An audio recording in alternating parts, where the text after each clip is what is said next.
Bonjour à tous, Denis Lalumière pour Cinémaniacs. Aujourd'hui, je fais une critique tardive, malheureusement, mais je voulais donner mon avis un peu sur la sortie de la suite de Venom qui s'appelle cette fois-ci Venom, ça va être un carnage.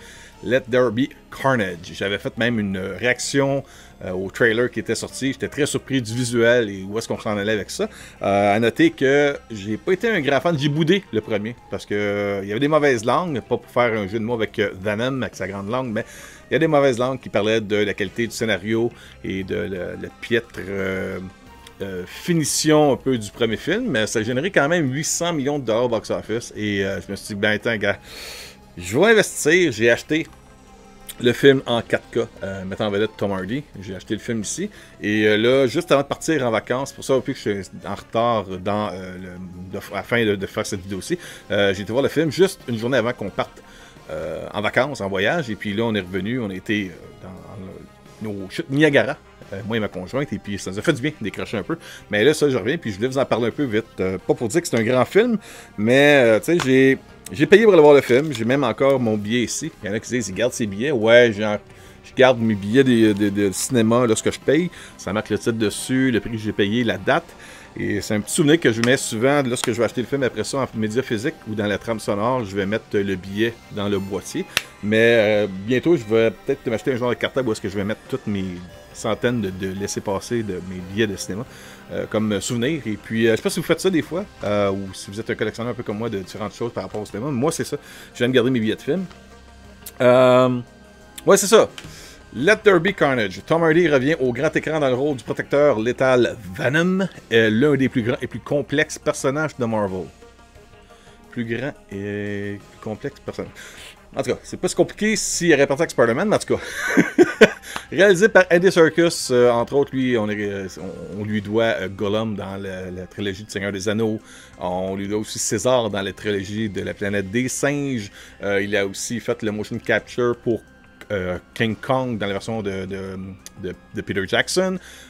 Et plusieurs autres incroyables réalisations qu'il a fait. Je pense aussi qu'il a fait Captain Haddock dans le film Tintin de Steven Spielberg et Peter Jackson. Donc, c'est un spécialiste pour ça. Je trouve que c'est une très bonne idée d'avoir amené Andy Serkis. En plus, il a déjà fait ses preuves en faisant le film Mowgli, qui rentrait malheureusement directement en conflit, en compétition face au livre de la jungle, qui était déjà très populaire au cinéma. Donc, ça sortit juste en streaming par Warner Bros. Mais le film est très bien fait pareil.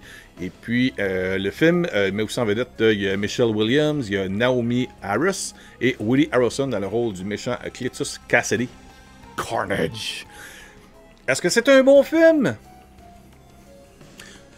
C'est un bon divertissement. Je le vois comme ça, c'est un bon divertissement. Si vous l'avez encore vu, je vous dirais... moi, je vais le voir au cinéma. Je vous dirais pas de ne pas aller le voir au cinéma. Je pense que c'est un bon divertissement, vous n'allez pas le regretter, mais attendez pas un grand film, c'est rien de ça. Ce qui sauve le film, c'est la qualité visuelle, les scènes d'action qui sont quand même bien réussies. Bien sûr, comme tout le monde parle, il y a la scène au milieu du générique qui est... La scène en tant que telle, elle est très simple, mais elle amène de quoi de grandiose pour Venom. Je vais juste dire ça comme ça. On sort du cinéma et bien sûr, on a à l'esprit ce qui vient de se passer dans les dernières secondes du film. Donc, on trouve que le film est écœurant. Puis quand tu analyses ce qui s'est passé dans le film, en gros, on a une excuse garochée un peu pour qu'il se reproduise avec Cletus Cassidy, pour qu'il devienne Carnage. Il y a un conflit, une bataille, une vengeance, quoi que ce soit. Il y a d'autres personnages là-dedans, mais attendez pas, il n'y a pas des surprises, il n'y a rien par rapport à personnages secrets qui ne montrent pas les bandes annonces. On vous montre pas mal tout dans la bande annonce, donc il n'y a pas plus de surprises que ça. C'est des bons combats. Ça rappelle le premier film, mais c'est quand même mieux. Je vais dire un peu comme la majorité des gens que j'ai vus sur YouTube qui ont parlé de Let There Be Carnage. Si vous avez aimé le premier, il y a des très bonnes chances que vous aimiez encore plus le deuxième. Et si vous n'avez pas aimé le premier, je vous dirais que le deuxième, vous allez peut-être l'aimer, mais pas nécessairement plus aimer le film en tant que tel. Parce que c'est juste... le Let There Be Carnage est juste celui-ci sur les stéroïdes. C'est à peu près ça. On n'en met pas vraiment plus. Le film dure 90 minutes. Ça passe quand même assez rapidement. On a du fun au cinéma. Vous prenez un petit popcorn, une petite boisson pour aller avec ça. Et puis amener les jeunes, c'est quand même assez violent, c'est pas pour les très jeunes, mais les ados vont capoter là-dessus, c'est très le fun. Venom est un personnage très populaire, et puis je pense que sa popularité va juste aller en grandissant, puisqu'on n'a pas fini de le voir, ça c'est certain. Présentement, aux recettes mondiales, le premier est fait au-dessus de 800 millions, et le deuxième va peut-être pas générer autant d'argent par rapport à la situation où est-ce qu'on vit économiquement avec la pandémie, mais je dirais que présentement, pour le premier week-end, ça a battu Black Widow, ça a battu Shang-Chi and the Legend of the Ten Rings.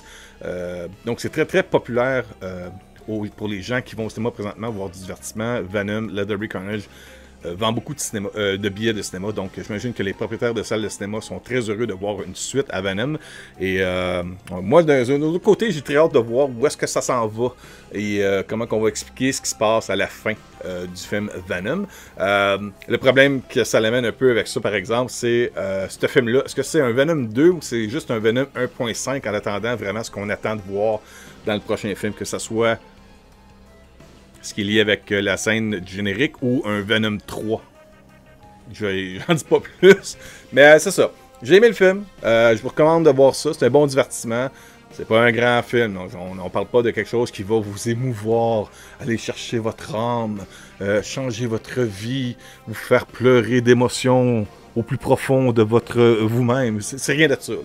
C'est un film typique de super-héros de base comme on en a vu beaucoup au début des années 2000, quand on a vu Ghost Rider, Daredevil et ces autres films-là qui sont venus juste un peu avant vraiment la création du MCU. Alors, ben c'est ça. Vous me direz dans les commentaires qu'est-ce que vous en avez pensé, si vous avez vu le premier Venom, si vous avez vu Venom Leathery Carnage. Et puis, on en discutera si vous voulez dans les commentaires. Et puis là-dessus, je vous dis merci beaucoup, passez une bonne journée, une bonne semaine et bon film.